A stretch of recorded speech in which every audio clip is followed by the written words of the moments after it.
My daughter texted, "You are not coming with us to Europe. My husband prefers this trip to be a family vacation only."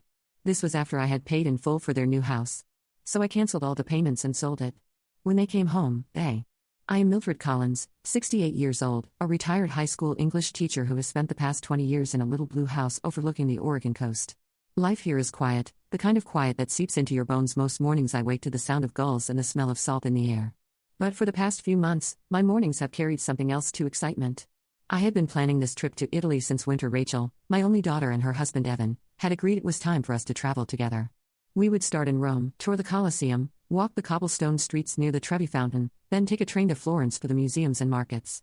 Venice would be our final stop, gliding through the canals under bridges older than our country. I had booked the flights months in advance, chosen charming hotels with balconies that opened onto city streets, even made dinner reservations and little trattorias I had read about. Every detail was in place that evening. The golden light of sunset poured into my living room. I had set my suitcase on the bed and was folding clothes into neat stacks. A soft piece of Vivaldi floated from the radio, the notes matching the rhythm of my work. I smoothed a silk scarf over the top layer, smiling as I pictured wearing it in a cafe in Florence. Then my phone buzzed on the nightstand. Rachel's name lit up the screen. It was just a text short. She said she thought I should not come after all that. Evan believed the trip should be just family. My hand tightened around the phone. The words sat there, stark and unblinking, as if they had weight. I read them again, but they didn't change. The scarf slipped from my fingers.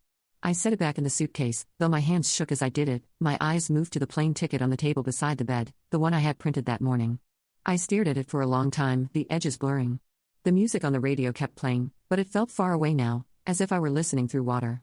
I stood there, the light from the sunset stretching across the room, and felt something heavy settle inside me. It was not just disappointment. It was the hollow ache of being erased from my own family's story. The next morning, I sat in my kitchen with a cup of coffee, the gray sky outside matching the heaviness in my chest. Out of habit, I reached for my tablet and opened Facebook. The first image that appeared froze me in place. Rachel and Evan stood in front of the Colosseum, arms around each other, smiling in the same bright sunlight I had pictured for months. On one side of them were Evan's parents beaming, dressed for a day of sightseeing. I scrolled slowly. There they were at the Trevi Fountain, holding cones of gelato at a little cafe in Trastevere, sipping espresso from white porcelain cups. Each picture matched the itinerary I had spent weeks putting together, down to the restaurant reservations. I could almost hear my own voice suggesting those places feel the hours I had poured into planning. Now the memories belonged to someone else. A tightness settled in my chest, my mind drifted to all the ways I had been there for Rachel over the years. The day she called from college sobbing because her student loans felt like an anchor around her neck, I had written a check to clear them, telling her it was so she could start her adult life without that burden. When she and Evan were ready to buy their first home, I covered the down payment. When Evan lost his job and their bills stacked up, I sent money every month to keep them afloat. At the time, I thought it was what a mother does. You help your child even when it hurts your own savings. You sacrifice without expecting repayment. But as I stared at those photos, something shifted. These moments in Rome were the kind of memories I thought we would share together. Instead, I was not even worth a seat at the table. The coffee in my cup had gone cold. I set it aside and leaned back in my chair, the tablet still in my hands. For the first time, I wondered if I had been looking at my relationship with Rachel through a haze of hope rather than reality.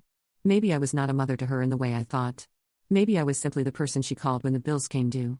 That thought cut deeper than anything she had ever said to me, and it lingered there, quiet but sharp as the pictures on the screen blurred into a smear of colors. That evening, I logged into my bank account intending only to pay a few bills. My eyes caught on the emergency credit card I had given Rachel years ago for true emergencies. The balance was higher than I had ever seen. I opened the statement and felt my stomach tighten. There were charges from a luxury hotel in Rome, a high-end boutique, and several expensive restaurants. The total was staggering. I sat very still, my hand resting on the mouse. Then, without hesitation, I clicked to freeze the account. The confirmation message appeared on the screen, sharp and final. I stared at it for a moment, breathing slowly, feeling the weight of what I had just done. The call came less than an hour later. Rachel's voice was cold from the moment I answered. She accused me of humiliating them. Said I had ruined their trip, then her words cut sharper. If I didn't reinstate the card, she would cut off all contact, no calls, no visits, no acknowledgement of me in her life. I sat with the phone pressed to my ear, listening, saying nothing. When she hung up, the silence in the room seemed to expand until it pressed against me. I turned toward the window outside. The ocean stretched dark and endless under the fading sky. The waves rolled in steady rhythms, breaking hard against the shore below.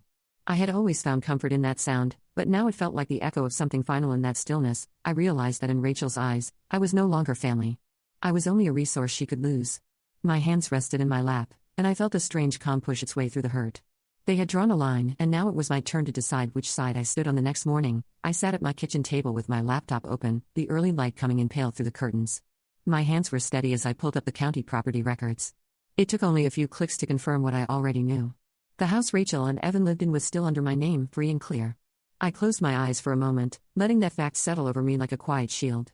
By afternoon, I had written a formal 60-day notice, the language precise and in full compliance with Oregon law. The paper was not a threat. It was a statement of my rights. I made 2 copies, one to mail, certified one to keep for my records. As I slipped them into envelopes, I felt a small shift in my chest. It was the first movement toward taking my life back.